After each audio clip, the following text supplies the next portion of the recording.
जंगल के किनारे पर बसा था एक सुंदर सा गांव, बेलापुर। उसी गांव में रहता था राजू। राजू एक किसान था। उसके दो बच्चे थे, एक लड़का मोहन और एक लड़की सुनीता। सुनीता और मोहन की माँ बचपन में ही चल बसी थी। वे दोनों अपनी माँ को बहुत याद करते थे और अक्सर माँ की याद में उदास हो जाते थे। सुनीता, अगर माँ होती तो हमें कितना प्यार करती। हाँ भैया, मुझे भी माँ की बहुत याद आती है। उनकी सब ये बातें उनके पिताजी सुन रहे थे। बच्चों की उदासी दूर करने के लिए उनके पिता ने दूसरी शादी कर ली। मोहन और सुनीता माँ को पाकर बहुत खुश हो गए, लेकिन उनकी सौतेली माँ शोभा उन्हें देखकर खुश नहीं हुई। वो एक दुष्ट औरत थी। वो किसी भी तरह उनसे छुटकारा पाना चाहती थी और इसलिए हर समय नई नई उपाय सोचा करती थी। वो रोज अपने पति मोहन और सुनीता की शिकायतें किया करती ताकि वो उनसे नाराज हो जाए। अरे मोहन के पापा, आपको पता है आज मोहन और सुनीता पूरा दिन खेलते रहे और उन्होंने मेरी एक बात नहीं मानी और उल्टा जवाब भी दिया मुझे। लेकिन ऐसा नहीं हुआ। राजू मोहन और सुनीता से बहुत प्यार करता था, इसलिए उन्हें प्यार से समझाता था कि अपनी माँ को वह परेशान ना करे और किसी प्रकार की शिकायत का मौका ना दे। मोहन और सुनीता भी पिता की बात मान लेते हैं और वे अपनी सौतेली माँ को खुश करने की कोशिश भी किया करते थे। लेकिन वो तो किसी भी तरह उन दोनों से छुटकारा पाना चाहती थी। एक बार उनके गांव में सूखा पड़ गया।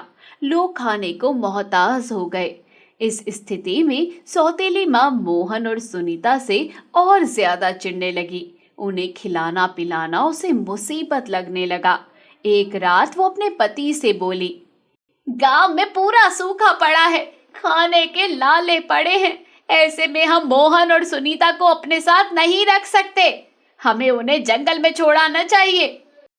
यह सुनकर मोहन और सुनीता का पिता उदास हो गया और बोला, वो नन्हे बच्चे हैं, उनके साथ मैं ऐसा कैसे कर सकता हूँ?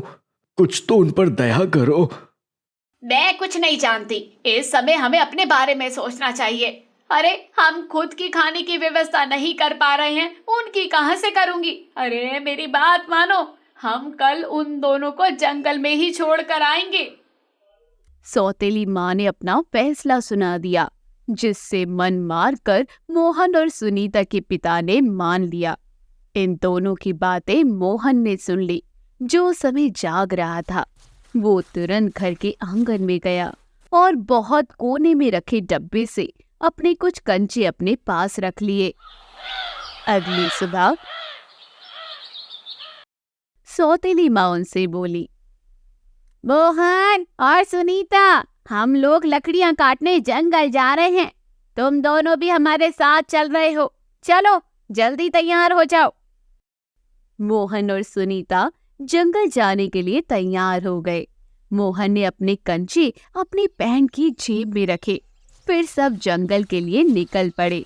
जंगल में एक स्थान पर पहुंचकर सौतेली माँ बोली, मोहन और सुनीता, तुम लोग यहीं पे रुको, हम लोग दूसरी जगह से लकड़ियां काट कर आते हैं। उनका पिता कुछ नहीं बोला, बस उदास आंखों से ही उन्हें देखता रहा। फिर उनकी सौतेली माँ के साथ वे वहां से चला गया। मोहन और सुनीता वहीं उसका इंतजार करने लगे। शाम हो गई, अंधेरा छाने लगा, लेकिन उनके माता पिता नहीं लौटे। सुनीता डर के मारे रोने लगी। तब मोहन उसे दिलासा देता हुआ बोला, सुनीता, डरो मत, मैं तुम्हें घर ले जाऊंगा। उसके बाद उसके द्वारा रास्ते में डाले गए कंचे को देखता हुआ सुनीता के साथ घर चला आया। जब उनके पिता ने दोनों को देखा तो दौड़कर उनके पास गया और उनको गले से लगा लिया। उसे अपने किए पर बहुत पछतावा हो रहा था। अरे मेरे बच्चों, मुझे माफ कर दो। मुझसे बहुत बड़ी गलती हो गई। अब मैं तुम दोनों को कभी खुद से दूर नहीं करूँगा। मोहन और सुनीता को वापस घर आया देख सौतेली माँ नाराज हो गई। वो दूसरा मौका का इंतजार करने लगी। कुछ दिनों बाद जब उसका पति किसी काम से शहर गया, तब वो मोहन और सुनीता के पास जाकर बोली, चलो आज लकड़ियां काटने के लिए जंगल चलते हैं। मोहन अपनी माँ की चाल समझ गया, लेकिन उस समय उसे कंचे उठाने का मौका नहीं मिल पाया। वो भागकर रसोई घर गया और वहां से चावल के दाने जब जेब में डाला, इस बार सौतेली माँ दूसरे रास्ते से जंगल ले गई। मोहन इस बार चावल के कुछ दाने रास्ते में डालता गया। जंगल पहुंचने के बाद सौतेली माँ उन्हें पेड़ के नीचे बिठाकर बोली, तुम दोनों यहाँ बैठकर मेरा इंतजार करो, मैं दूसरी तरफ से लकड़ियां काट कर लाती हूँ। मोहन और सुनीता वहीं बैठकर सौतेली माँ का इंतजार करने लगे। शाम हो गई और फिर रात हो गई, लेकिन सौतेली माँ नहीं आई। सुनीता डर के मारे रोने लगी और कहने लगी, भैया अब क्या होगा, हम कैसे घर जाएंगे? जंगल में तो हमें जंगली जानवर मार कर खा जाएंगे। सुनीता, हमें सुबह तक जंगल में ही रुकना पड़ेगा। मैंने घर से यहाँ तक कि रास्ते में चावल के दाने डाले हैं, लेकिन अंधेरे में हम उन्हें नहीं देख पाएंगे। सुबह होने पर हम उन्हें देखकर घर पहुंच जाएंगे। डरते डरते दोनों ने जंगल में पूरी रात बिताई। सुबह होने पर वो घर के लिए निकल गए, लेकिन मोहन ने जो चावल के दाने रास्ते में डाले थे, वो तो चिड़िया और कौआ मिलकर खा गए थे। इस कारण वो जंगल में भटक गए। भटकते भटकते वो एक स्थान पर पहुंचे, जहां उन्हें खूबसूरत आम का घर दिखाई पड़ा। फिर दोनों को जोरों से भूख लग गई। दोनों उस घर के अंदर चले गए और पास में पड़े आम को खाने लगे। तभी एक बूढ़ी औरत वहां आई। उसे देखकर मोहन और सुनीता डर गए। डरो नहीं बच्चों, ये मेरा घर है और मैंने इसे तुम जैसे बच्चों के लिए ही बनाया है। आओ आओ, मैं तुम्हें बहुत अच्छा खाना खिलाऊंगी। दोनों बहुत भूखे थे, इसलिए बूढ़ी औरत के साथ घर के अंदर चले गए। बूढ़ी औरत ने उन्हें ढेर सारा खाना खिलाया। खाना खाकर मोहन और सुनीता बहुत खुश हो गए और उन्होंने बूढ़ी औरत का धन्यवाद किया और उसे अपने साथ सारी घटी घटना बताई।